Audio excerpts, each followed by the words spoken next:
Hi! In this video, I sat down with Ben from John Rock Racing Details and we had a chat about the beginning, the middle and today. Hope you enjoy. Thanks Ben for taking the time. John Rock Racing Detailing. What? Because your name is Ben. Exactly that. My name is Ben, but everybody called me John, but the company's called John Rock because that was my dad's name, so I named it after him. It was basically his idea. That's his bike, these are his tools, and I just wanted to carry on his name. John passed in 2024, and I just wanted to do something to commemorate his name on that. So this is very emotional for you. Oh, the whole company, the profile. Yeah. Exactly, yeah. It's been part of the family and It was you're a making massive sure. part of it. Yeah, it was him pushing me, learn mechanics, cars, bikes. He was an army man himself, so he's very organised. But so I thought we'll do something in his name. Well, it's always nice when you have something meaningful as well. Exactly. And you're basically keeping the legacy go on. Exactly. That's why he's on the wall there, Yeah. just watching over me.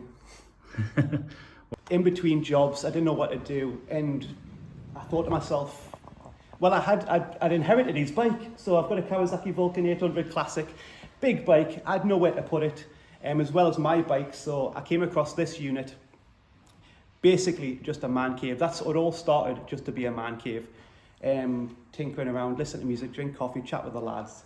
I was cleaning my bikes, and my friends are dropping in and goes, "Oh, clean my bike," and I'm thinking, "Yeah, you go on." The ball started rolling, more people started talking about it, and I actually didn't have time to go to my actual job, so I would much rather prefer to do this, so get rid of that, started coming down here full time. That was in early 2025. By mid 2025 we thought, yeah, let's do something properly. So yeah, come last year we thought, yeah, let's start my own business, my own company, and tinkered with the name, couldn't think of anything, and then everything was associated with John Rock. These are his bikes, these are his tools. He taught me the ins and outs of motor mechanics, and I thought, yeah, I thought it'd be a good example. We'll name the company after my dad. So your background then, Ben, when did you start riding a motorcycle? I started riding motorcycles at a younger age, but it was basically farm equipment. Living in the countryside, you always had access to a quad. I had an ATC trike Honda 150. I just used to bomb around the village on that. Then we had farming equipment, so quads are definitely. I must have been 16, 17 when I came across my first motorcycle. But really, I didn't actually pass my test until 2019. So I haven't been riding really that long. And then I've slowly just accumulated motorcycle after. This is my first ever motorcycle, my KTM, my 125, and I've just can't part with it. It's a good luck charm. So it's stuck with me for life now. What are you riding now? And what kind of rider have you found yourself as a rider? That's a hard thing, isn't it? It is a hard question to find yourself as a rider. What kind of rider am I? I was a superbike fan. I just wanted to go fast. But then the older I get, I'm 42 now, so the older I get, the slower I get, and I like cruising now.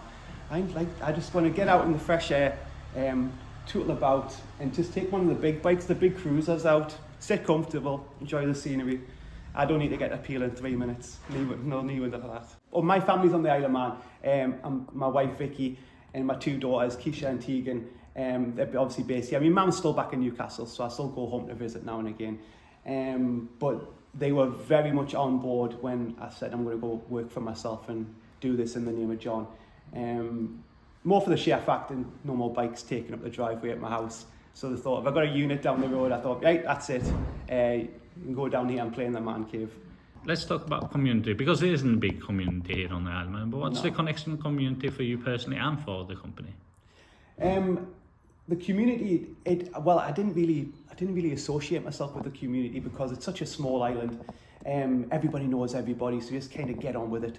But the more time I was spending down here, I was getting to know the biking community, especially, and I was hearing about their stories and their struggles and their day-to-day lives. People that come in here, they're from all walks of life. I've got doctors and nurses and construction workers and old school bikers or just hobbyists and collectors. So it's really just a mixed match. And I like customer service. I like chatting to people, which is basically the best part about the business, is meeting and greeting all the different characters that come in the door. But I was a big fan of the community, because I want to give something back and support local businesses, which is on the island. If you've started your own business, because it's such a small market, it is quite a struggle to start your own business. So it's always nice to support them and give them a shout out now and again. Give them a mention online on your social media. Why not? It does do them a bit of favour. They do the same for me, so Yeah. 50-50. Let's talk about the wall. You have a wall in here that's a little bit special. The one that I obviously hooked on instantly when you mentioned it. Exactly. We've got a charity wall.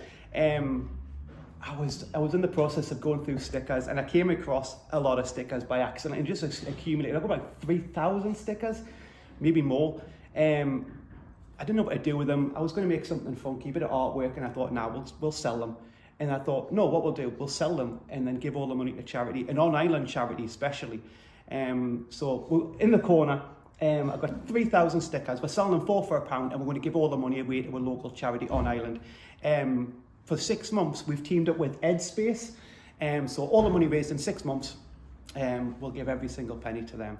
Makes a difference to me, gets people in the door, gets them talking about it. And because it's Edspace, it was quite personal to me, because I lost a cousin about 10 years ago now, and he did take his own life because he had no one to talk to. Now, when I started the charity wall, I didn't do it because of the money, to give the money away. I wanted people to talk about it. I wanted people to come in and ask questions. And, if they wanted to talk, by all means, have a cup of coffee, chat with me. And it was somewhere to go. And there have been a few people that came in and just thought, you know what? It's just it's somewhere to go, somewhere to hang out, somewhere to chat. And you get to meet other people in the same situation as yourself. And donate to a good cause. It is a good cause, and some people should be donating to it. So with selling the stickers and the donation, I think the month of March was the first month we opened it. I think we're at £216, and we've still got 5 months to go. So yeah, it's going in the right direction. The people who are afraid to speak up because they think that the stigma is going to be too tough. But we live in a society now where talking about it is actually the more normal thing to do than not.